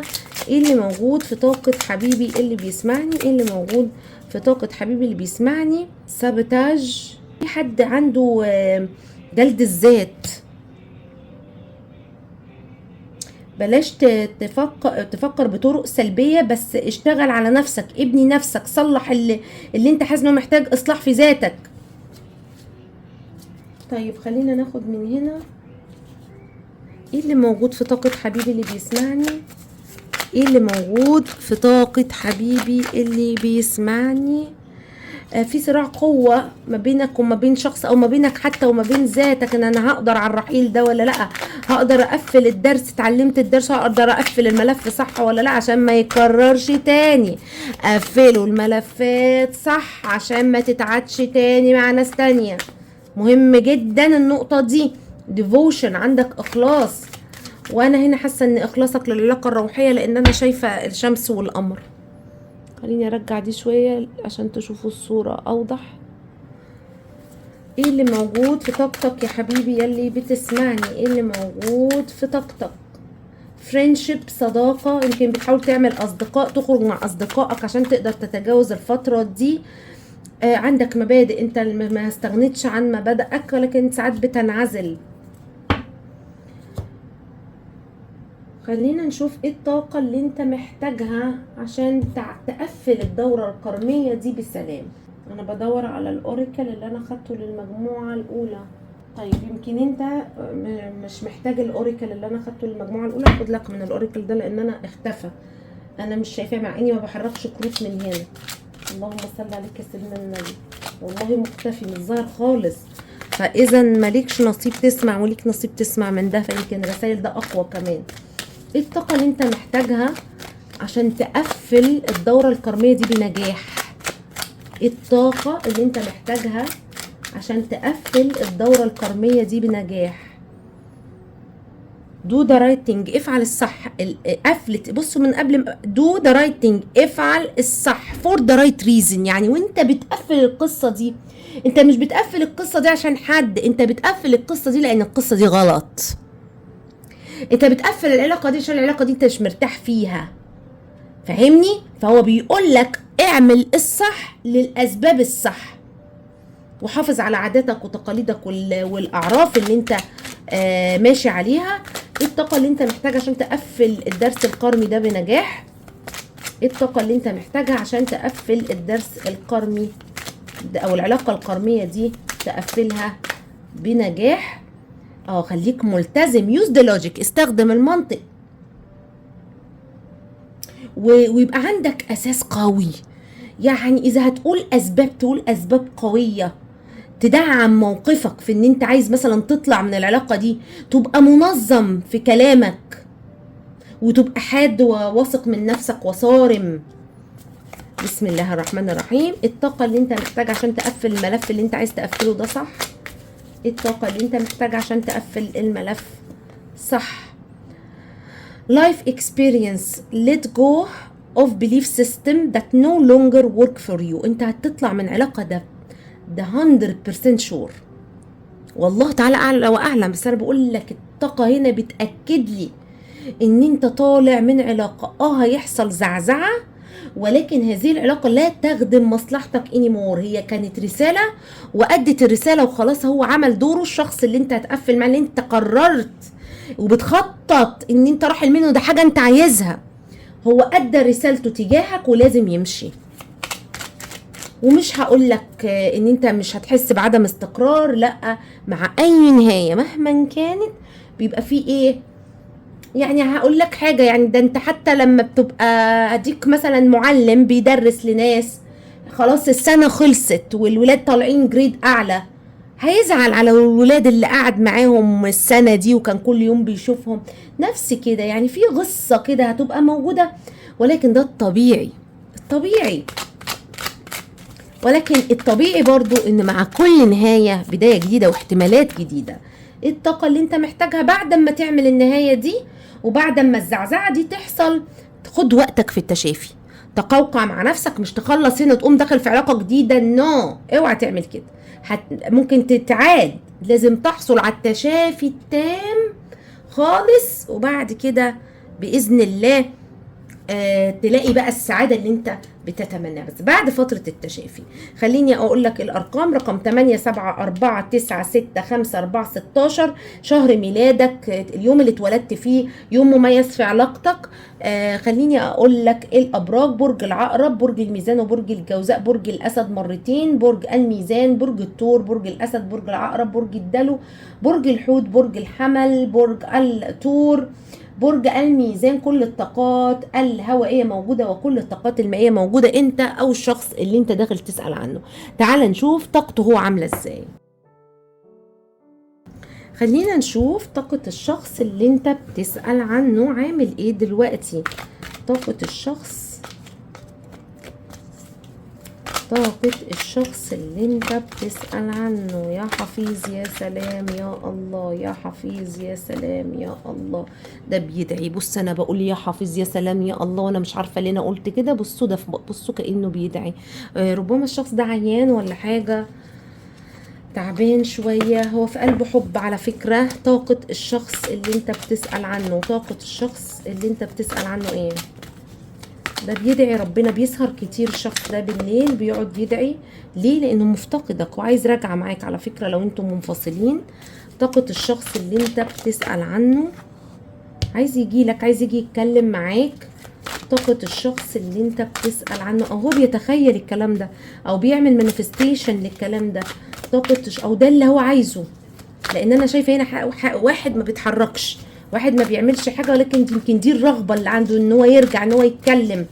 طاقه الشخص اللي انت بتسأل عنه، الشخص ده انت بتيجي على دماغه قوي، خاصه فتره بالليل، يعني مثلا فتره من 2 الفجر لغايه الفجر كده. الفتره دي الشخص ده بيكون بيفكر فيك كتير، بيدعي ربنا كتير، حاجه زي كده. منتظرك الشخص ده، يرغب في الود، في الحميميه، في القرب، حاسس ان ما بينك وما بينه مسافه، ما بينك وما بين الشخص ده. بيناجي ربنا بيك على فكره، وبيدعي ربنا فيك.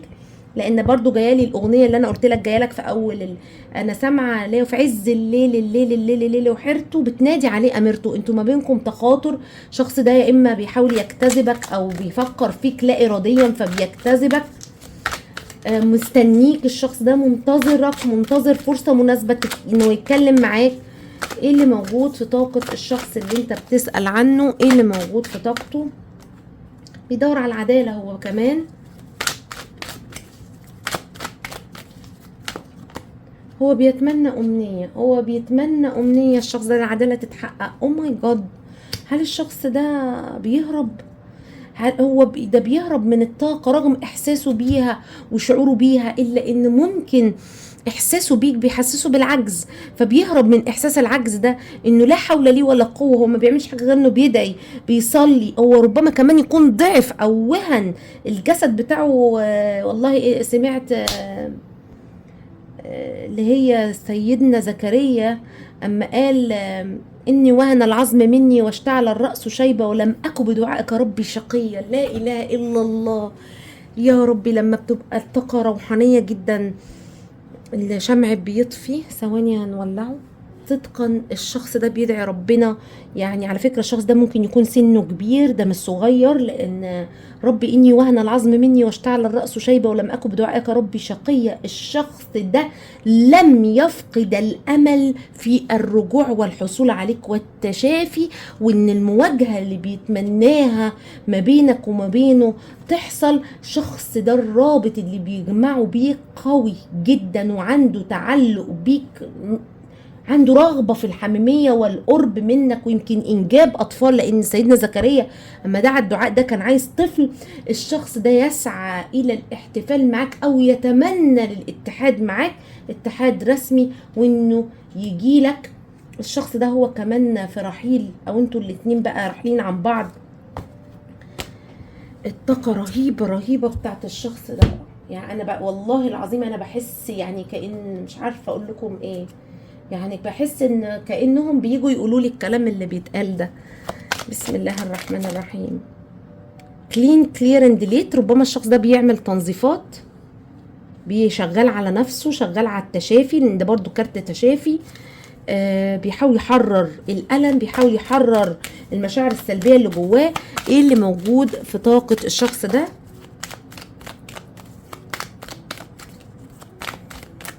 ايه اللي موجود في طاقة الشخص ده؟ فيريز. هو حاسسكم من الفيريز اصلا، هو مش حاسس، مش انا بقول لكم دي ملاك، ملاك يا ناس، وليه على القلوب تأثير. الشخص ده حاسس اصلا ان انت مش من البشر. هو انت من اهل البشر ولا انت من اهل القمر؟ بتاعت حميد الشاعري. انا عيني عشقت طلتك. الشخص ده بيحب ده هيمان فيكو، ده هيمان فيكو. هو عايز يجين باك هيز باور. الشخص ده عايز يحصل على قوته تاني، عايز يستعيد قوته تاني. بيكتب امنياته، بيكتب قلقه. الشخص ده بيدعي ربنا بالكتابة كمان، يمكن بيستخدم الكتابة كطاقة جذب. هاف يو اسك يور انجل. انا بقول لك الشخص ده شغال على الدعاء، ده شغال على الدعاء. واللي ما يجيبوش، واللي ما يجيبوش، قلتها لكم انا قبل كده، اللي ما يجيبوش العقل والمنطق يجيبوا الذكر ويجيبوا الدعاء ويجيبوا الاستغفار ويجيبوا الصلاة على النبي ويجيبوا ان انت تبقى متعشم في وجه ربنا انه مش هيسوقك ابدا. تبقى متعشم في وجه الله ان ربنا قريب مجيب دعوة الداعي اذ دعاني. ايا كان دينك، ايا كان دينك ايه، المبادئ واحدة والكلام واحد. بأذكارك ادعي انت بدينك. بيقول لك ايه؟ انا جالي في قراءة امبارح تقريبا ان انت تقرا من كتابك المقدس، لو حبايبي مسيحيين بيسمعوني. فاعمل الخيرات بالطريقة وارتباطك بربنا، وتقوي الرابط اللي ما بينك وما بين ربنا. ده اهم حاجة، يساعدك ويسهل لك امورك كلها في حياتك. ايه اللي موجود في طاقة الشخص اللي انت بتسأل عنه؟ ايه اللي موجود في طاقته؟ والنبي انتوا الاتنين عايزين تكلموا بعض، توكينج. هو مستنيك انت تبعت له رسالة، وانت مستنيه يبعت لك رسالة. ومين فينا الأقوى ومين الأسرع والأصح ليه جايزة الفقرة. يعني كلوك تايم، ده مستني التايم. نيد تايم، it takes time, in time, cycle, time to heal. الموضوع محتاج وقت. معلش انا سامع حد بيقول لي تاني وقت. نفس الكارت هارت بريك. ده انتوا زي بعض بالظبط. هو كمان قلبه موجوع.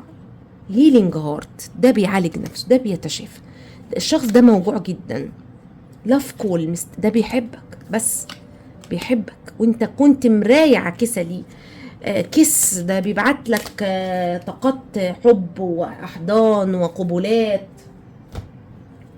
ايه اللي موجود في طاقة الشخص اللي انت بتسأل عنه؟ ايه اللي موجود في طاقة الشخص اللي انت بتسأل عنه؟ هيلث، انا قلت لك صحة الشخص ده متأثر، الشخص ده تعبان.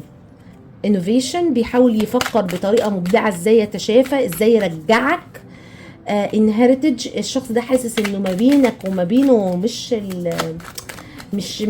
دي بس، مش القصة دي بس، كأن كان في قصص قبل كده ما بينك وما بينه، كانه عارف ان في حياه سابقه جمعت ما بينك وما بين الشخص ده. الشخص ده ساعات بيبقى عنده انه متسرع قوي، عايز يجيلك ويوقفه، انه مش عارف ياخد قرار في حاجه معينه فيرجع تاني يمشي بحذر. ايه الطاقه اللي الشخص ده محتاجها عشان يحقق الامنيه اللي موجوده دي؟ واعتقد امنيه الشخص ده الاتحاد معاك والترسيم.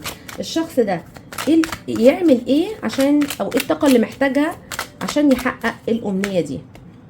يتشافى، الكارت بيتعاد تاني، يتشافى ويقعد مع نفسه يشوف هو عايز ايه، يفوق، يحصل له صحوه روحيه، يشوف الامور كلها بطريقه تانية، يشوف يعني عارف اما تكون انت باصص لرقم 6 من مكاني كده، فانا شايفاه 6 والغيري يبص عليه من هنا فيشوفه 9. فهي نفس القصه كده، لازم يغير وجهه نظره في حاجات معينه، يغير معتقداته في حاجات معينه وياخد قرار. الشخص ده يمكن لسه زي ما قلت لك جالك هنا انديسيجن، هو مش مقرر شيء معين، فلازم لا يعني الحسم بقى مش هيفضل كده في المنتصف المميت كده على طول. اللي محتاجه الشخص ده عشان يوصل معاك الى ترسيم، يبقى حازم في قراراته ويشغل عين البصيرة بحدثه كده، يبقى شغال. خليني اقول لك الارقام: رقم 6 11 8 6 7 1. تاريخ ميلادك، شهر ميلادك، يوم مميز في العلاقة، مسار حياتك. وفي رقم 12 ممكن الشهر اللي انتوا اتولدتوا فيه. خليني اقول لك الابراج: برج الدلو، برج العقرب، برج الجوزاء، برج الحمل، برج الميزان، برج الحوت، برج الاسد، برج السرطان، برج الجدي، برج الميزان، برج القوس، وبرج الدلو مرة كمان. تعال نشوف الشخص ده شايفك بأي طريقة. خلينا نشوف الشخص ده نظرته ليك ايه. انا قسمتها في المجموعة الاولى، نظرته ليك روحانيا كده كروحك كمعدنك ايه، نظرته ليك جسديا، نظرته ليك عقليا، عقلك شايف تفكيرك ازاي، وانت مين بالنسبه له، وانت كلك على بعضك كده ايه بالنسبه للشخص ده وبتمثل له ايه. هنزل ورق يا حبايب قلبي وارجع لك تاني. عقبال ما ارجع لك فضلا وليس امرا حط اللايك يا حبيبي يا اللي بتسمعني. طيب هو الشخص ده شايفكوا ايه؟ اول حاجه كده انت مين بالنسبه له، بتمثل له ايه اصلا؟ شايفكوا الهاي بريستس، شايفكوا يعني مش عارفة هل ينفع أشبهك بكده ولا لأ، ولكن أنا شايفة ستنا مريم، أنا شايفاها. يمكن فيكم من براءة ستنا مريم، من طهر ستنا مريم، من عفة ستنا مريم، من احتشام ستنا مريم. فما شاء الله تبارك الله، هو شايفكم كده والله تعالى أعلى وأعلم. تعالوا نشوف روحيا شايفك ازاي. روحيا اوه، يعني شايف روحك ازاي الشخص ده؟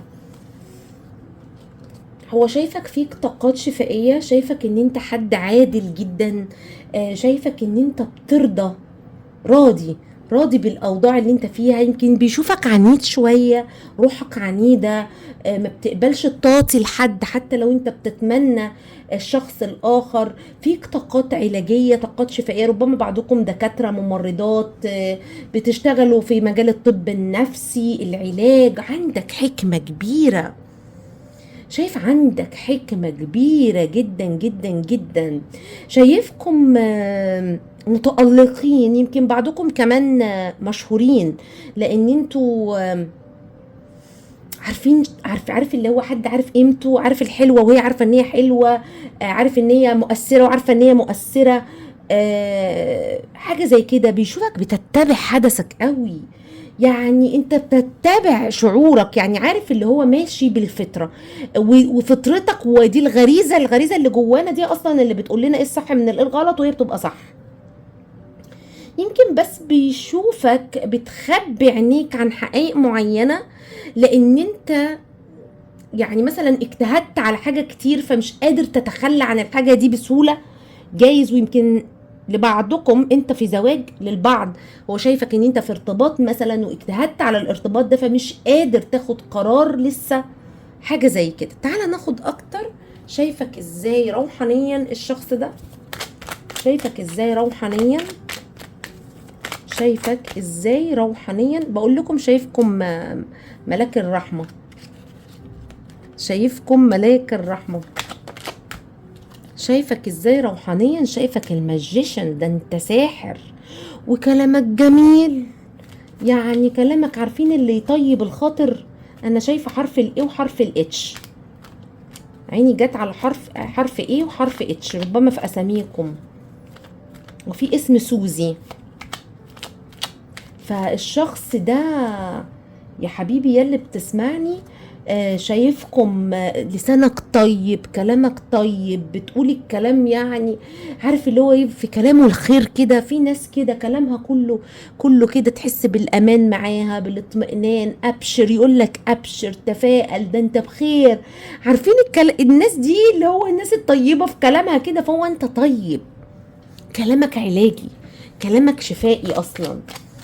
بسم الله الرحمن الرحيم. الشخص ده شايفك ازاي روحانيا، فكلام انت روحك طيبه، وشايفك حد ليه دور ده انت ذو قيمه وقامه بالنسبه للشخص ده روحانيا. هو شايفك المعلم اصلا، شايفك المعلم اللي بتقول له يعمل ايه وما يعملش ايه.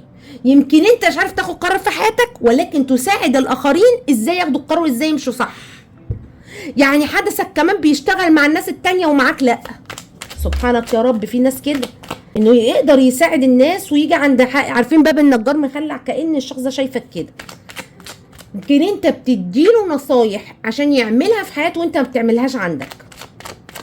ايه اللي الشخص ده شايفه فيك روحانيا؟ ايه اللي الشخص ده شايفه فيك روحانيا؟ شايفك اجتهدت قوي في شغلك، بتجتهد قوي على عملك، وانت حد عصامي، كأنك بنيت نفسك بنفسك واشتغلت لغاية ما كونت ثروة او عملت شيء. الشخص ده شايفك ازاي روحانيا؟ الشخص ده شايفك ازاي روحانيا؟ بعضكم عنده الام في رجله، او خلي بالك من يعني اي اصابة في الرجل. ايه اللي موجود؟ ربنا يسلمكم من كل شر. بسم الله الرحمن الرحيم. اللهم صل على سيدنا محمد. شايفك ازاي روحانيا؟ الشخص ده مش عارف تاخد قرار بقطع علاقة معينة، واعتقد انت يمكن هو مش عارف، لان احنا بنقول دي نظرته فيك. انت خدت القرار، الطاقة اللي طلعت لي بقى ان انت راحل من علاقة معينة، فانت شكلك قررت بس هو لسه ما يعرفش. طيب الشخص ده شايفك ازاي جسديا؟ شايفك النايت اوف وانز. يا لهوي يا لهوي، مش ماذا اقول لأدمع. لا لا لا تكذبي إني رأيتكما معا. يا نهار أبيض. طيب الطاقة دي واضحة وصريحة. ودعي البكاء فقد كرهت الأدمع، إني رأيتكما، إني سمعتكما، عيناك في عيني، إلخ إلى بقية الأغنية. طيب للي في علاقة زوجية، ده بيتخيلك مع الطرف الآخر وبيبقى هيتجنن. وصدقني لو انت في ارتباط، الشخص ده مشي بمجرد تفكيره ان انت تقيم علاقة جسدية مع طرف اخر،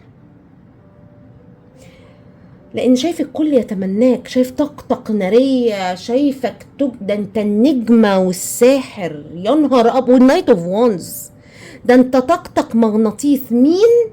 مين من العالم ما يقعش فيك. وشايفك طاقتك عالية، فبيتخيل انت بتعمل ايه. ده للناس اللي في علاقات، الناس اللي عندها طرف اخر غير الطرف ده.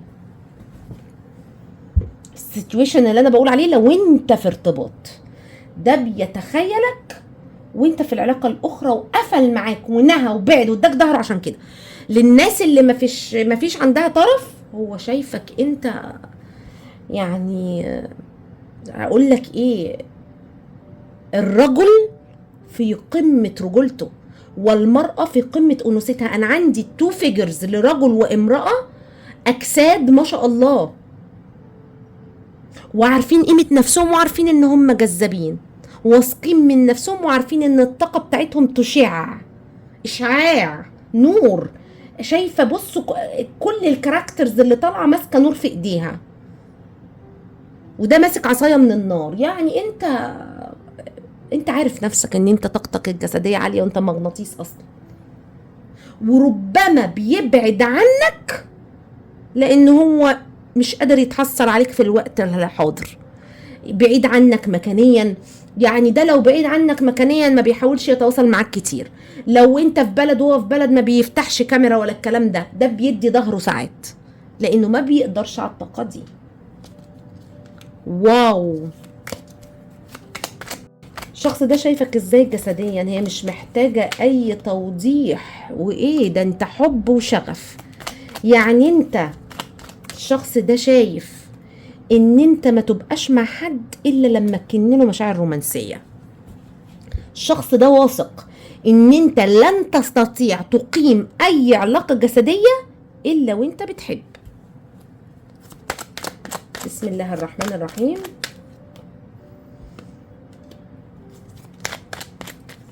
ايه اللي شايفه فيك جسديا الشخص ده؟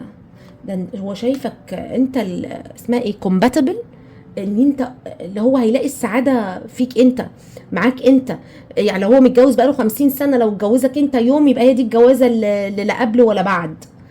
يمكن بيشوفك بتنعزل، يمكن بيشوفك ان انت بتحاول تطفي نورك ده بطريقه او باخرى، بتحاول تخمد النور ده او الطاقه دي، مع ان انت واثق ان هي فيك الا ان انت مش عايزها. اهو تاني الكروت بتعيد بعضها. يا لهوي.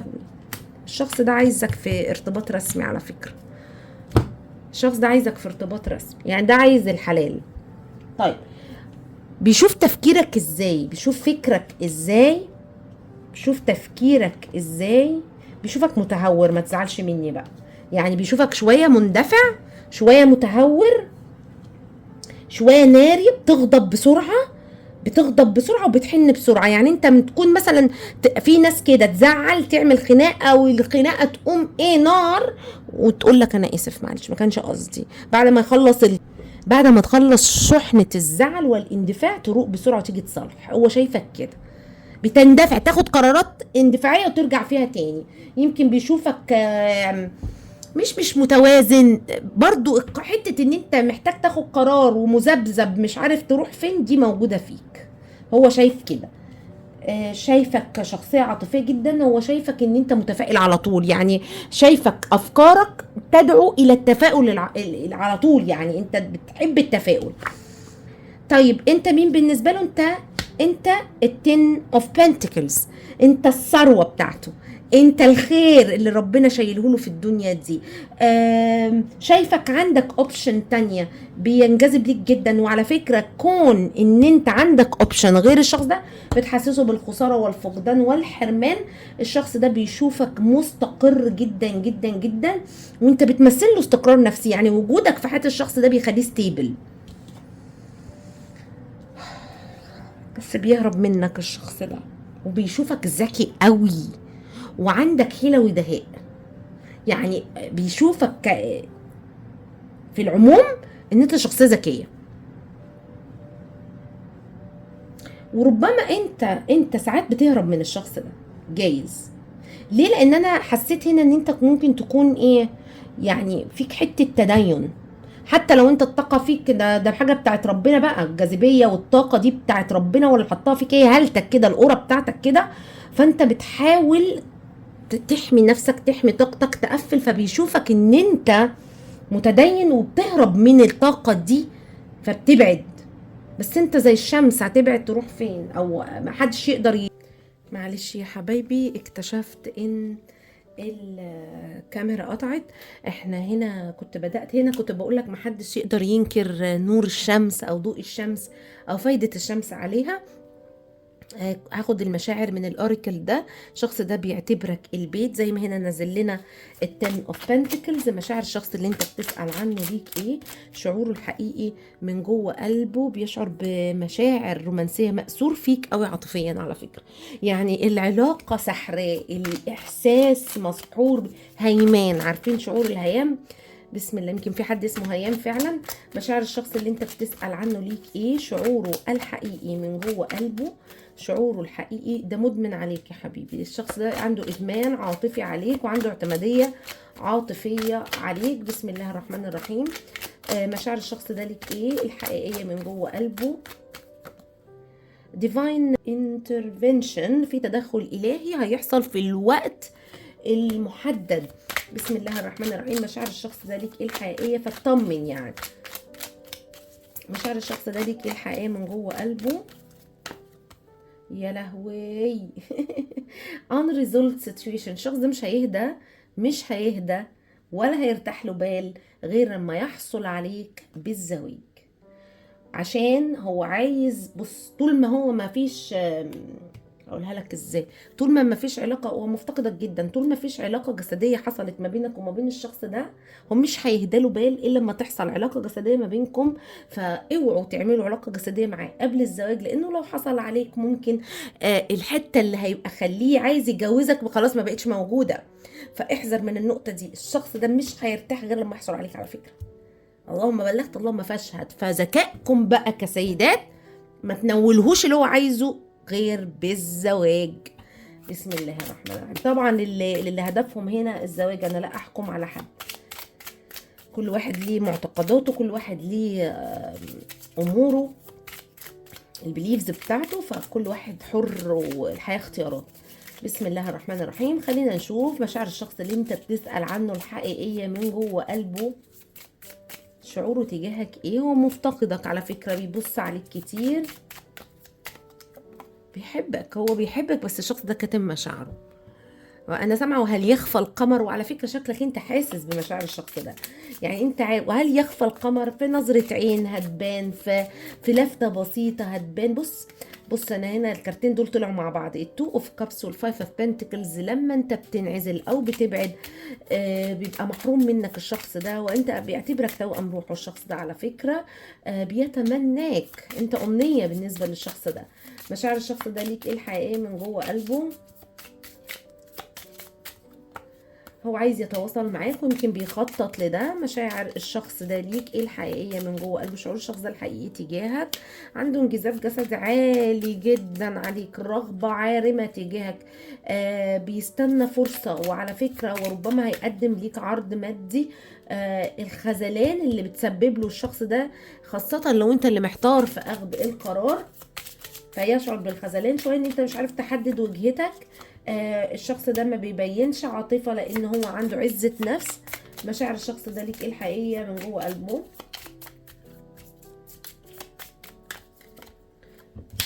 الشخص ده مصر على العلاقه دي على فكره، حتى لو يظهر لك انه عامل ما بينك وما بينه اسوار.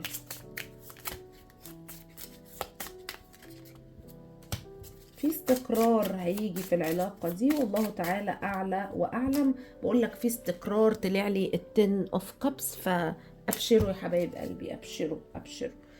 تعال نشوف بالنسبة للمنفصلين، هناخد توقيت امتى يحصل رجوع ما بينك وما بين الشخص ده. بسم الله الرحمن الرحيم. حبايبي اللي حابب قراءة خاصة معمقة تواصل معايا عن طريق رسائل الانستجرام. الاول نسال هل في رجوع ولا لا. انا اعتقد انا عملت كده في المجموعه الاولى، سالت الاول هل هيحصل رجوع للمنفصلين. بسم الله الرحمن الرحيم. هل هيحصل رجوع للمنفصلين؟ هل هيحصل رجوع للمنفصلين؟ بسم الله. شايفه من قبل ما اسحب الكارت، نعم نزل لي، ايوه، بس يمكن ياخد وقت. ده في مبادره، لانه جاب اخره الشخص ده، في مبادره باذن الله باذن الله باذن الله ان شاء الله. مش عايزه اقول اكيده، لكن يعني كارتين بيقول انه ديفينتلي هيعمل مبادره الشخص ده. ميعادها امتى بقى؟ امتى ميعاد الرجوع؟ خدوا التوقيتات بعدم تعلق يا حبايب قلبي. بسم الله الرحمن الرحيم. امتى توقيت الرجوع، او امتى الشخص ده هياخد خطوه تجاهك؟ اللهم صل على سيدنا محمد. indecision is causing delay. عدم اخذ القرار هو اللي مسبب العطله. فاعتقد لو انت اللي، بص انا قلت لك هنا ايه، مش قلت لك هنا الشخص ده الخذلان اللي عنده ان انت مش واخد قرار؟ فاحذر بقى تكون انت العطله من عندك، انت اللي مش واخد قرار في حاجه وده معطل الامور. او بقى لو مش انت اللي عندك اختيارات، هو ان هو محتار وعنده indecision مخليه مش عارف يختار. تعالى ناخد مره تاكيد تاني على التوقيت. امتى يحصل رجوع ما بين حبيبي اللي بيسمعني والشخص اللي بيسأل عنه؟ amazing chemistry triples time. انتوا في كيمياء عالية ما بينكم، والله بصوا جالي هو مش عايز يديني توقيت، ومديني هنا توقيت شهر 7. بس انا مش حاسه بيها قوي. الكيمياء اللي ما بينكم او الانجذاب الجسدي اللي ما بينكم بيعمل تنافر. يعني ده حقيقه ساعات كتير المشاعر الانتنس، الادكشن اللي انتوا فيه ده، الادكشن اللي انتوا فيه او الشخص ده فيه معطل الامور. عشان كده دايما بقول لكم اقطعوا التعلق، ما تقدروش تتحملوا الطاقة. فعشان كده الكيمياء العالية، المشاعر الانتنس القوية دي هي اللي بتعطل. خلينا ناخد اخر مرة. امتى توقيت الرجوع؟ محبش اسيبكم حيرانين، والله تعالى اعلى واعلم. اللهم صل عليك يا سيدنا النبي. امتى توقيت يحصل في رجعة ما بين حبيبي اللي بيسمعني؟ وعلى فكرة خدوا رقم 5/11. احنا قريب، لو انت بتسمع الفيديو في وقت نزوله احنا قريبين من شهر، احنا في شهر 11 تقريبا وقت ما الفيديو ينزل. فخد توقيت 5/11 ده ممكن يحصل اي لافتة من الشخص ده. بسم الله الرحمن الرحيم. امتى يحصل الرجعة؟ خلال 3 توقيتات. يعني الله اعلم انا هنزل الفيديو ده امتى. اعتقد الفيديو ده هينزل يوم 2/11، مش متأكدة، 3 ايام الله اعلم. انا حاسة كده على 5/11 هيكلمك الشخص ده، والله تعالى اعلى واعلم. ما تتشبسوش في التوقيت. تعالى ناخد انا مش عارفة خدتها للمجموعة الاولى ولا لا. هل الشخص ده هيتواصل معاك؟ هل هيكلمك؟ هل في رجوع؟ هل الشخص ده بسم الله الرحمن الرحيم لو اتجه في اتجاه عقارب الساعة نعم، لو عكس عقارب الساعة لا؟ هل هيحصل رجوع وعودة والشخص ده هيتواصل مع حبايبي اللي بيسمعوني؟ اي نعم، راحت على طول ما تأخرتش. حتى انا قلت لك هيقدم لك حاجة، هيجي. شكرا، توقف. متشكرة لكم جدا يا حبايبي. ادعموا الفيديو باللايك اذا الفيديو عجبكم. سيب لي تعليق، قول القراءة انطبقت عليك ولا لا. ممتنة لكم جدا. حبايبي اللي لسه مشتركوش، يسعدني يا حبايب قلبي اشتراككم. متشكرة ليكم. كانت مع قناة ستاردست روتين ارابيك. مع السلامة.